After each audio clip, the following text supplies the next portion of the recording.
Hello जी, नमस्कार, good morning. कैसे हो आप सभी? तो हम लेके आ चुके हैं आपके लिए एक नई क्लास, जिसमें हम पढ़ेंगे आज कंप्यूटर की थ्योरी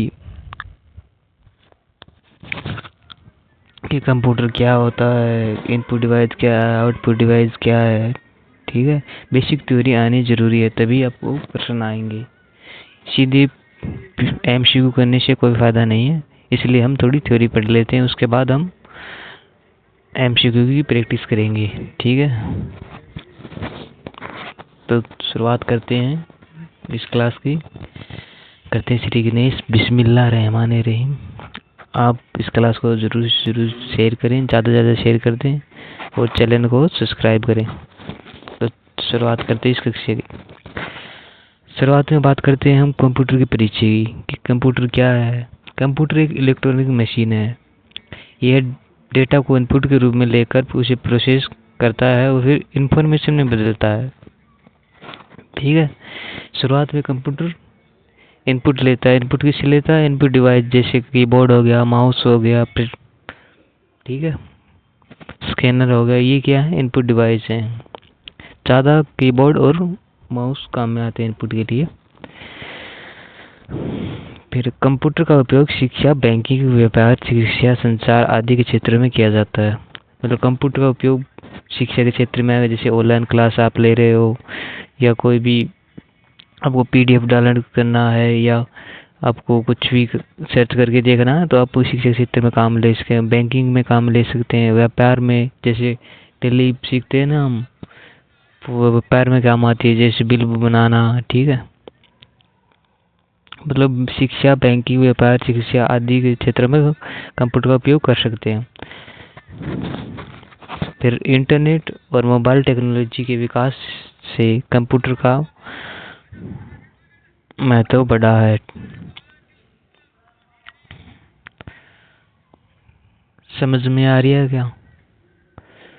फिर हम कंप्यूटर के प्रकारों की बात कर लेते हैं। कंप्यूटर कितने प्रकार के होते हैं? आकार, भंडार, क्षमता और प्रदर्शन के आधार पर हमने कंप्यूटर को 4 भागों में बांटा है। वैसे कितने प्रकार के होते हैं? वैसे तो मूल रूप से कंप्यूटर 3 प्रकार के होते हैं: हाइब्रिड कंप्यूटर, एनालॉग कंप्यूटर और डिजिटल कंप्यूटर। डिजिटल कंप्यूटर के प्रकार हैं: super computer, main frame computer, micro computer और मिनी कंप्यूटर। तो चलो शुरुआत करते हैं। पहला सुपर कंप्यूटर। सुपर कंप्यूटर सबसे शक्तिशाली और सबसे तेज कंप्यूटर होता है। ठीक है, वैज्ञानिक अनुसंधान, मौसम पूर्वानुमान और अंतरिक्ष अनुसंधान में उपयोग में लिया जाता है। मतलब आसान भाषा में समझे तो कंप्यूटर, सुपर कंप्यूटर का उपयोग मौसम की जानकारी के लिए या कोई वैज्ञानिक खोज करें उसके लिए काम में लेते हैं। सुपर कंप्यूटर के कुछ उदाहरण हैं, जैसे परम हो गया। ठीक है,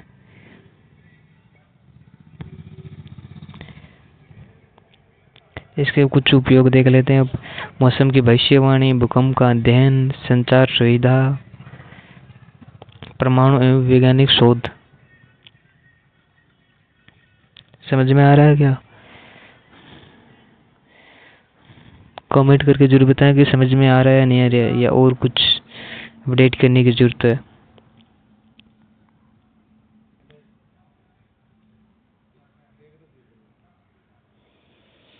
दूसरा कंप्यूटर है मेन फ्रेम कंप्यूटर।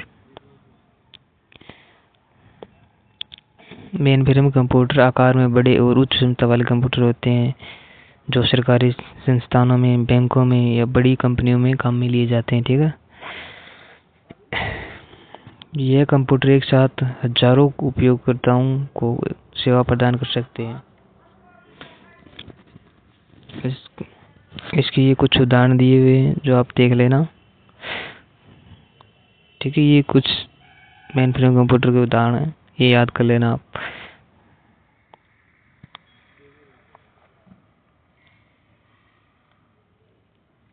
फिर 3 नंबर कंप्यूटर है मिनी कंप्यूटर। ठीक है, मिनी कंप्यूटर आकार में मेन फ्रेम कंप्यूटर से छोटे होते हैं, लेकिन शक्तिशाली होते हैं। मध्य स्तर की कंपनियों में कंपनियों में और उद्योगों में उपयोग में लिए जाते हैं। मिनी कंप्यूटर जो है ना वो मेन फ्रेम कंप्यूटर से तो छोटे होते हैं लेकिन शक्तिशाली होते हैं, जो कंपनियों में या उद्योगों में काम में लिए जाते हैं। इसे भी एक साथ कई यूजर उपयोग में ले सकते हैं।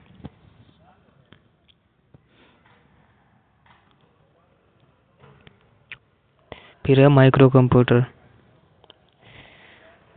माइक्रो कंप्यूटर सबसे अधिक उपयोग में लिया जाने वाला कंप्यूटर है।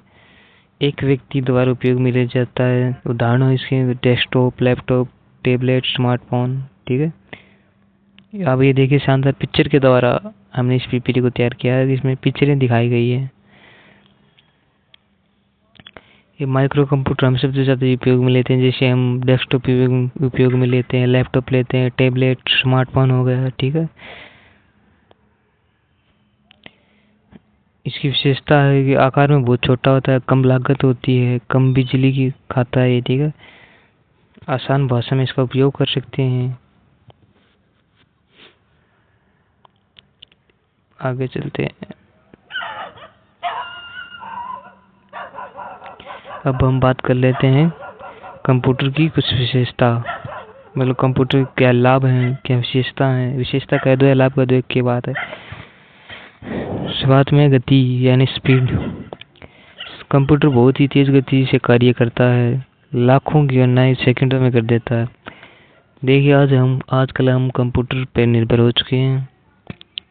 कोई भी गणना करवानी है या कुछ गुना भाग या कुछ भी करना है तो हम कंप्यूटर से करते हैं या कैलकुलेटर का उपयोग करते हैं। कैलकुलेटर भी एक प्रकार का कंप्यूटर ही है, जो शुरुआत में गणना के लिए बनाया गया था। फिर शुद्धता, एक्यूरेसी। सही निर्देश मिलने पर त्रुटि रहित प्रमाण देता है। अगर आप कंप्यूटर को सही निर्देश दोगे तो आपको वो सही प्रमाण देगा बिना किसी गलती के। ये कंप्यूटर की विशेषता है। फिर 3 नंबर उच्च संग्रहण क्षमता, हाई स्टोरेज कैपेसिटी। कंप्यूटर में बड़ी मात्रा में हम डेटा को स्टोर कर सकते हैं, मतलब कोई भी पिक्चर होगी, वीडियो होगी, ऑडियो होगा। ठीक है, फिर वर्सेटिलिटी, बहुउपयोगिता। कंप्यूटर को हम सभी प्रकार के कार्य के लिए उपयोग में ले सकते हैं, मतलब कई कार्य एक साथ कर सकते हैं। जैसे आप क्लास भी ले रहे हो या कुछ इंटरनेट से कुछ और सर्च मार रहे हो एजुकेशन से रिलेटेड। फिर 5 नंबर डेलीगेशन। कंप्यूटर बिना थके लगातार कार्य कर सकता है, मतलब कंप्यूटर को आप एक बार कमांड दे दो वो लगातार काम करता रहेगा। जैसे आपने कुछ प्रिंट निकालना 100 पेज का हो चाहे 200 पेज का हो, आप एक बार कमांड दे दोगे तो वो लगातार प्रिंट निकालता ही रहेगा बिना थके।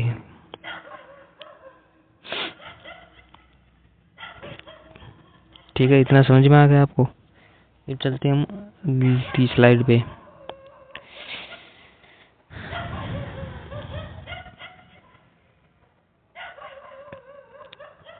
अब देखो कंप्यूटर की कुछ लिमिट भी होती हैं, कुछ फायदे हैं तो कुछ नुकसान भी हैं। कंप्यूटर स्वयं निर्णय नहीं ले सकता, मतलब कंप्यूटर का खुद का दिमाग नहीं होता है, हम जैसे उसे चलाएंगे वो वैसे ही चलेगा। ठीक है, कंप्यूटर में कोई भावना नहीं होती, कोई बुद्धि नहीं होती, केवल दिए गए निर्देशों पर कार्य करता है। अगर हम गलत डेटा देंगे तो गलत परिणाम दिखाएगा। कंप्यूटर का एक मेथड है गार्बेज इन गार्बेज आउट। अगर कचरा डालोगे तो कचरा निकलेगा, यदि आप इनपुट ही गलत देते तो आउटपुट भी गलत ही आएगा। ठीक है, क्लियर है? कमेंट करके जरूर बताना कि क्लास में समझ में आ रहा है नहीं आ रहा, या कुछ और अपडेट करने की जरूरत है। लाने को तो हम सीधा PYQ भी ले आते, पर थोड़ा समझना जरूरी है, थ्योरी पढ़नी जरूरी है। ऐसे सीधा PYQ काम नहीं आते, और PYQ सीधा याद भी नहीं होते। PYQ शॉर्ट की तरह है, जैसे हम दिन भर रील देखते हैं तो कितने रील देख लेते हैं, इनमें कितने प्रश्न हमें याद रहते हैं, ऐसे PYQ है। आपको ज़्यादा से ज़्यादा शुरुआत में थ्योरी पढ़नी चाहिए, उसके बाद प्रैक्टिस के लिए PYQ देखनी चाहिए। अब हम बात कर लेते हैं हार्डवेयर और सॉफ्टवेयर की। हार्डवेयर वे होते हैं जिन्हें हम छू सकते हैं, कंप्यूटर के वे भाग जिन्हें छू सकते हैं, ठीक है, मतलब फिजिकल पार्ट कह दो। उदाहरण है इसके मॉनिटर हो गया, कीबोर्ड हो गया, माउस हो गया, सीपीयू हो गया, ठीक है, ये सब क्या है, हार्डवेयर है। फिर सॉफ्टवेयर की बात कर लें, प्रोग्रामों का समूह है जो कंप्यूटर को कार्य करने का निर्देश देता है, क्या कहलाता है, सॉफ्टवेयर कहलाता है। बिना सॉफ्टवेयर के हार्डवेयर भी कोई कार्य नहीं कर सकता। इस सॉफ्टवेयर के उदाहरण है जैसे विंडोज हो गया, MS Word, Excel, PowerPoint, Google Chrome, Tally ERP9, ये क्या है, सॉफ्टवेयर है। अगर हम आसान भाषा में समझें तो हार्डवेयर शरीर और सॉफ्टवेयर उसकी आत्मा है, किसी कंप्यूटर की। चलते हैं नेक्स्ट स्लाइड।